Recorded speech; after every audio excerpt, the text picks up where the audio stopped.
Good morning बच्चों, शांति कुंज online classes में आपका स्वागत है। तो बच्चों, आज हम पढ़ेंगे हमारे चारों ओर की वायु वाले चैप्टर का बचा हुआ पोर्शन। चैप्टर नंबर था 17।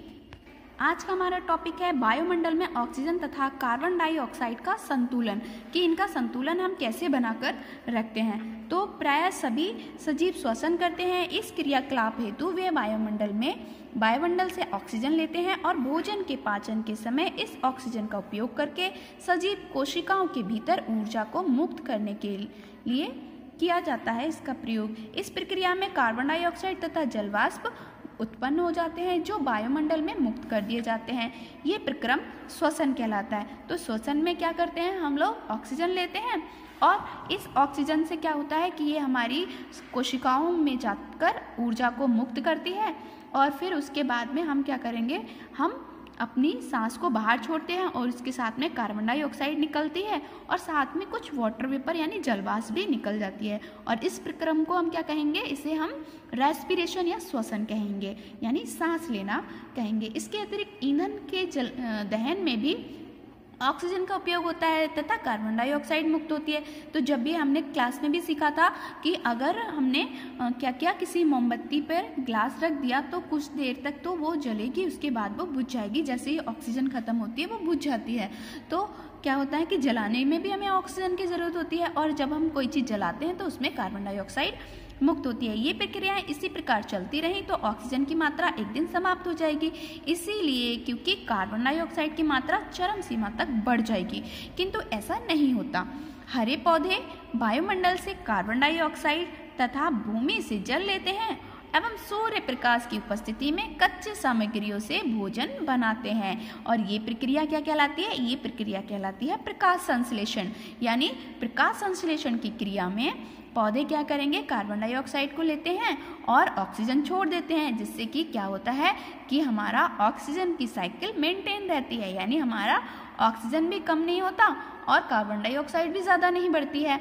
इस प्रक्रिया में वे ऑक्सीजन उत्पन्न करते हैं, उनके द्वारा वायुमंडल में मुक्त कर दी जाती है। अतः प्रकाश संश्लेषण तथा श्वसन की प्रक्रियाएं वायुमंडल में ऑक्सीजन और कार्बन डाइऑक्साइड का संतुलन बनाए रखती हैं। इससे ये भी स्पष्ट होता है कि पौधे एवं जंतु परस्पर एक दूसरे पे आश्रित हैं। वायु का अनुप्रयोग। वायु का आवरण सूर्य से आने वाली पराबैंगनी विकिरणों के हानिकारक प्रभावों से सभी सजीवों की रक्षा करता है।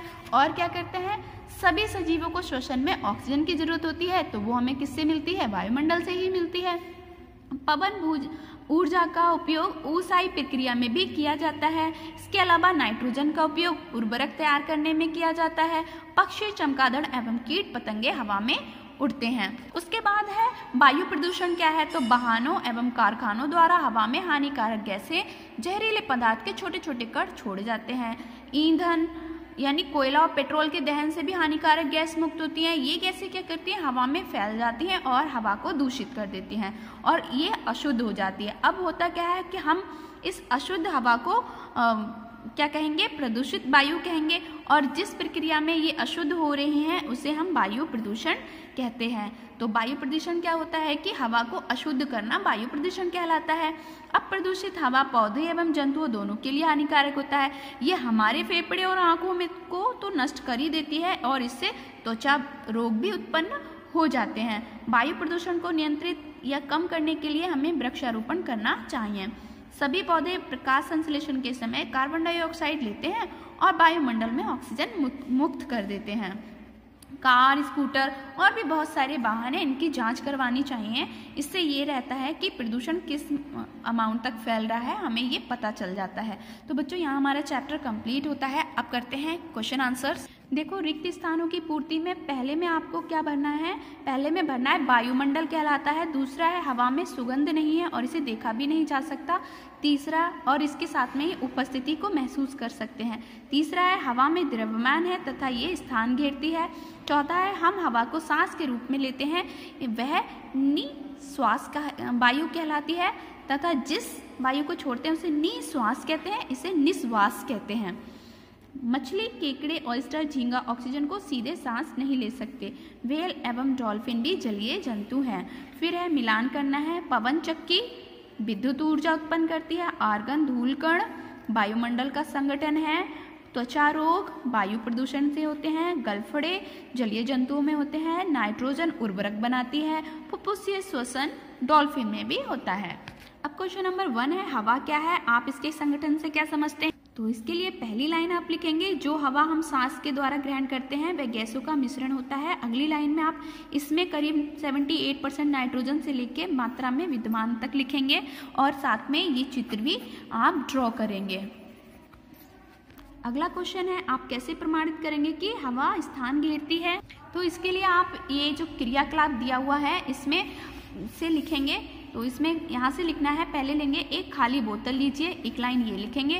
उसके बाद लिखेंगे अब खुले मुंह की बोतल को पानी में डुबोइए। उसके बाद तीसरी लाइन आप लिखेंगे आप बोतल के मुंह से बुलबुला निकलते हुए देखेंगे। ऐसा इसलिए होता है क्योंकि बोतल के अंदर हवा भरी थी जो बोतल में पानी भरने पर बाहर निकलती है और इससे ये सिद्ध होता है कि हवा स्थान घेरती है। तो बच्चों इतना करना है। उसके बाद है क्वेश्चन नंबर 3, आप हवा की उपस्थिति का अनुभव कैसे कर सकते हैं? तो इसके लिए आपको ये क्रियाकलाप दी हुई है, इसमें आपको लिखना है एक पिन वाली घिरनी बना लीजिए। फिर अगली लाइन लिखेंगे इसकी डंडी को पकड़कर खुले स्थान पर रखिए। फिर बंद कमरे में जिसमें कि पंखा बंद हो रखिए। फिर बंद कमरे में रखिए जिसमें कि पंखा बंद हो रखिए। इससे थोड़ा आगे पीछे कीजिए तो इससे आपको पता चलेगा कि हवा उपस्थित है या नहीं। और लास्ट लाइन में आपको लिखना है एक घिरनी खुले क्षेत्र से में स्वतंत्रता पूर्वक घूमती है। एक बंद कमरे में हवा गतिशील नहीं रहती है जिसमें कि पंखा भी बंद हो अतः घिरनी की पंखुड़ियाँ नहीं घूम पाती हैं। और इस तरह से हम हवा की उपस्थिति का अनुभव कर सकते हैं। 4th क्वेश्चन है, जमीन के नीचे रहने वाले जीव कैसे सांस लेते हैं? इसके लिए आप लिखेंगे जमीन के अंदर रहने वाले जंतु मिट्टी के कणों के बीच में उपस्थित वायु का आदान प्रदान करके सांस लेते हैं। केंचुआ मिट्टी की ऊपरी परत में बिल बनाकर रहता है। वह मिट्टी में उपस्थित हवा को अपने त्वचा द्वारा सांस लेता है। 5th क्वेश्चन है, जब वर्षा होती है तो केंचुए मिट्टी से बाहर क्यों आते हैं? वह हवा को आसानी से आने जाने के लिए मिट्टी में बिल बनाता है। वर्षा के कारण उसके बिल में पानी भर जाता है और ऑक्सीजन न मिलने से उसके श्वसन में समस्या उत्पन्न हो जाती है अतः केंचुए श्वसन करने हेतु बिल से बाहर आ जाते हैं। अगला प्रश्न है, व्हेल तथा डॉल्फिन जल की सतह पर क्यों आती हैं? तो 6 का आंसर लिखेंगे। उसके पास फेफड़े होते हैं इसीलिए वे सांस लेने के लिए जल के सतह पर आते हैं। वे जैसे ही सांस छोड़ते हैं उनके नासाद्वारों से गर्म नम वायु का एक फव्वारा सा निकलता है। इसके बाद 7th क्वेश्चन है, हवा में उपस्थित गैसों के आदान प्रदान द्वारा पौधों एवं जंतु एक दूसरे की मदद किस प्रकार करते हैं?